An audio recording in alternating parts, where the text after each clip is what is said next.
ऐसन वरदान हो। हे अम्बे मैया लीह चरण में, हे अम्बे मैया लीह चरण में, लीह अपन वरदान हो। हे माई लीह अपन वरदान हो।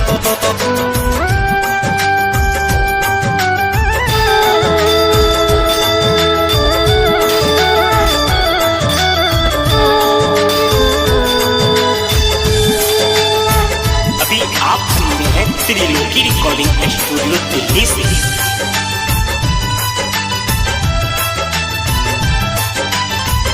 बचपन से दुख मिलल कैसे बताई, कैसे हम आई माई तोहरे दुआरी, कैसे हम आई माई तोहरे दुआरी।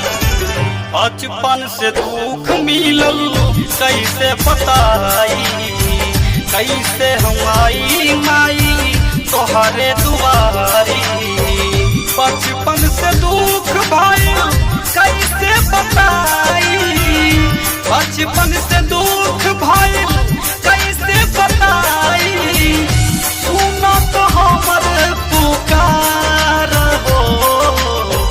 हे अम्बे मैया ले चल चरनिया, हे अम्बे मैया ले चल चरनिया, लीह अपन वरदान हो। हे माई लीह अपन वरदान हो।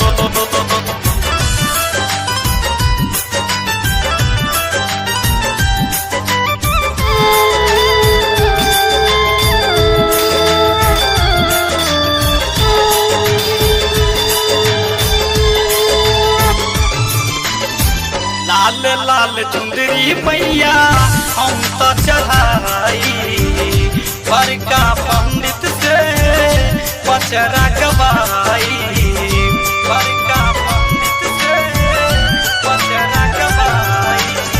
लाल लाल चुंदरी मैया हम तो चढ़ाई, बड़का पंडित से पचरा गवाई। कैसे के हम आई तोहरे चरनिया, कैसे के हम आई तोहरे चरनिया, खोली हाथ अपन के बार हो। हे अम्बे मैया ले चल नगरिया, हे अम्बे मैया ले चल चरनिया, लीह अपन वरदान हो। हे माई लीह अपन वरदान हो।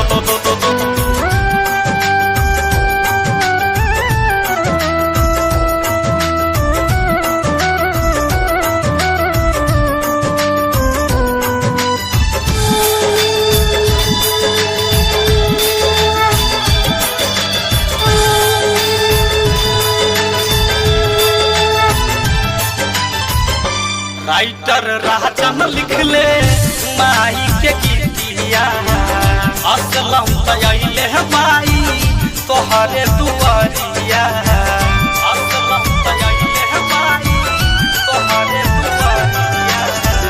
राइटर राजन लिखले माई के गीतिया, असलम तैले माई तोहरे दुआरिया।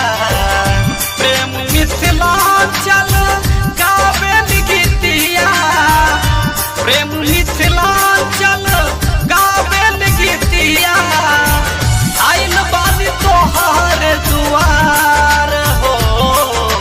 हे अम्बे मैया ले चल नगरिया, हे अम्बे मैया ले चल चरनिया, लीह अपन वरदान हो। हे माई लीह अपन वरदान